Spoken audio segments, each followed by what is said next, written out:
Entah setan apa yang merasuki lelaki muda yang ternyata seorang pendaki gunung tersebut. Sampai-sampai pemuda ini berani mengajak Nek Musirah berhubungan badan. Di suatu hutan terpencil yang angker, hiduplah seorang nenek bernama Musirah, yang telah berumur 70 tahun. Ia dikenal sebagai sosok yang penuh kasih kepada siapapun, termasuk hewan-hewan yang ada di sekeliling hutan tersebut. Karena begitu pedulinya Nek Musirah kepada hewan-hewan di sekitar tempat tinggalnya, Nek Musirah akhirnya memiliki teman sehari-hari, yaitu seekor kera putih yang sangat baik, dan yang selalu membantu Nek Musirah mencari makanan. Juga teman duduk setiap hari. Suatu malam yang gelap, ketika hujan deras mengguyur desa, Nek Musirah merasa ada sesuatu yang tidak biasa di rumahnya. Angin dingin menusuk tulang, dan bayangan besar melintas di balik jendela. Malam itu, genderuwo mendatangi Nek Musirah. Betapa terkejutnya Nek Musirah. Makhluk itu sudah ada di dalam rumahnya dan tepat di hadapannya. Lalu makhluk itu berkata, "Aku tak datang untuk menyakitimu, aku membawa pesan dari dunia gaib. Kau akan melahirkan seorang anak istimewa yang akan membawa perubahan besar." Nek Musirah terkejut, namun ia merasa tidak berdaya melawan kekuatan yang melingkupinya. Keanehan mulai terjadi, Nek Musirah tiba-tiba terkulai lemas dan tertidur. Namun di dalam tidur Nek Musirah bermimpi melihat tubuhnya yang terkulai lemas sedang ditunggangi beberapa makhluk halus dari dunia lain. Di dalam mimpinya, Nek Musirah juga bingung dan terheran-heran, karena di balik tubuhnya yang terkulai lemas, tiba-tiba muncul tubuh dan wajah Nek Sumira ketika masih muda dahulu, sedang disetubuhi oleh makhluk tersebut dengan buasnya sampai klimaks. Di dalam mimpinya, Nek Musirah juga menyadari bahwa di dalam misinya sudah penuh cairan putih kental. Hari-hari berlalu, dan Nek Musirah mulai merasakan keanehan pada tubuhnya. Perutnya membesar seperti seorang wanita yang mengandung, meskipun usianya sudah sangat tua. Namun Nek Musirah tetap tegar. Ia percaya pada kata-kata genderuwo bahwa anak ini akan membawa kebaikan. Tiba-tiba Nek Sumirah mendengar suara yang tidak asing di telinganya. Suara itu berkata, "Kehamilanmu kini sudah 5 bulan. Jika kau ingin anakmu bisa hidup di alam manusia, maka kau harus memperbanyak bersetubuh dengan manusia." Nek Sumirah pun menjawab, "Bagaimana caranya saya harus berhubungan intim dengan manusia tengah hutan seperti ini? 45 tahun saya di hutan ini, belum ada satupun manusia yang datang kemari." Setelah malam tiba, kira-kira pukul 11 malam, tiba-tiba Nek Sumirah melihat sesosok laki-laki sedang berjalan di samping rumahnya. Lalu laki-laki tersebut bertanya, "Maaf, apa ibu juga manusia seperti saya? Kok berani tinggal di tengah hutan ini?" "Maaf bu, kalau saya lancang." Nek Sumirah sambil tersenyum menjawab, "Saya juga manusia, seperti dirimu Cah Bagus. Masa kia saya setan? Memangnya kamu mau kemana dan cari apa?" Lelaki itu menjawab, "Saya tersesat dan terpisah sama teman-teman saya bu." Lalu Nek Sumirah menawarkan lelaki tersebut untuk singgah. Malam terus berlarut. Mereka berdua masih tetap ngobrol. Entah setan apa yang merasuki lelaki muda yang ternyata seorang pendaki gunung tersebut. Sampai-sampai pemuda ini berani mengajak Nek Musirah berhubungan badan. Dengan senang hati Nek Musirah mengiyakannya. Apalagi memang selain Nek Musirah belum pernah berhubungan badan seumur hidupnya, ditambah memang ada amanah dari makhluk yang menghamilinya, maka Nek Musirah pun rela dan pasrah dengan ajakan pemuda tersebut.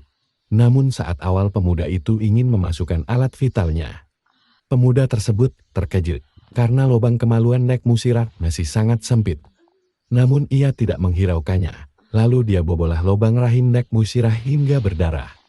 Setelah merasa alat vitalnya masuk semua, pemuda tersebut langsung memompa kemaluan Nek Musirah dengan penuh gairah. Nek Musirah pun hanya mampu mendesar dan mendesah, sambil sesekali meringis karena menahan ngilu dan nikmat.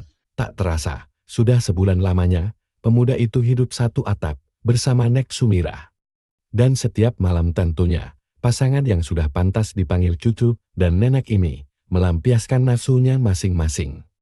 Hingga Nek Sumirah berkata bahwa dia sudah hamil hasil hubungannya selama ini. Bulan berganti bulan, hingga perut Nek Sumirah pun benar-benar sudah buncit.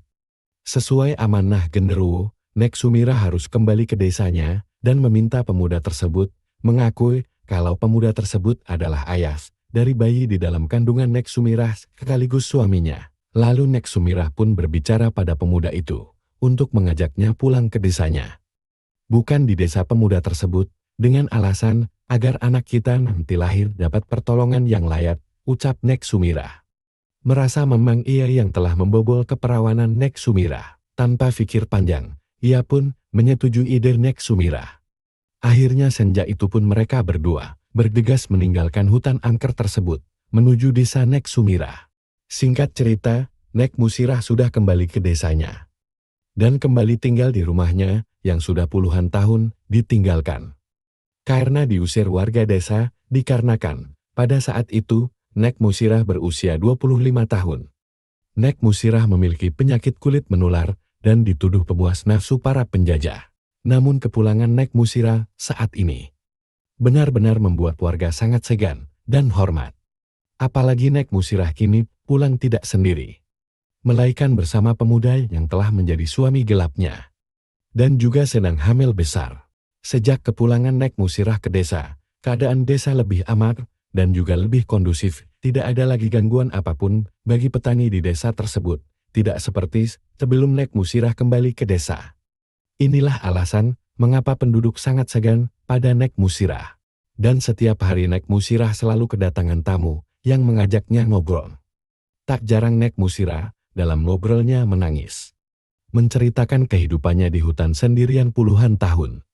Sampai-sampai Nek Lasmi yang juga teman kecil Nek Musirah ikut menangis mendengar cerita Nek Musirah. Sementara Nek Lasmi juga dalam keadaan hamil besar.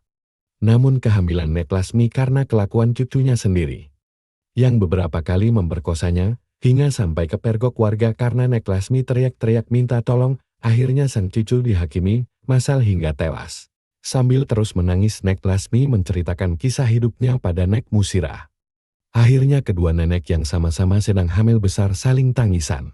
Hari terus berlalu, kehidupan Nek Sumirah pun kian semakin akrab dengan para warga. Tidak seperti semasa Nek Sumirah masih muda dulu, yang selalu menjadi bahan bucingan warga. Namun walau Nek Sumirah sudah tinggal di desa, setiap malam Jumat Kliwon, Nek Sumirah masih tetap melayani genderuwo tersebut di gubuk miliknya di hutan, tanpa sepengetahuan pemuda yang menjadi suami gelapnya. Namun semenjak Nek Sumirah tinggal di desa genderuwo tersebut, setiap akan melayani Nek Sumirah selalu merubah wujudnya menjadi manusia. Malam terus berlarut, gubuk Nek Sumirah pun terus bergoyang-goyang, mengikuti aliran sentakan demi setakan yang dihujamkan oleh genderuwo tersebut ke rahimnya. Singkat cerita, pagi pun tiba, Nek Sumirah sudah di rumahnya di desa. Seperti biasanya asal sudah pagi Nek Sumirah sudah bersih dan rapi duduk di teras rumahnya, sambil menikmati matahari pagi dan mengelus-elus perut buncitnya yang kian lama kian besar. Namun ada keanehan yang dirasakan Nek Sumirah.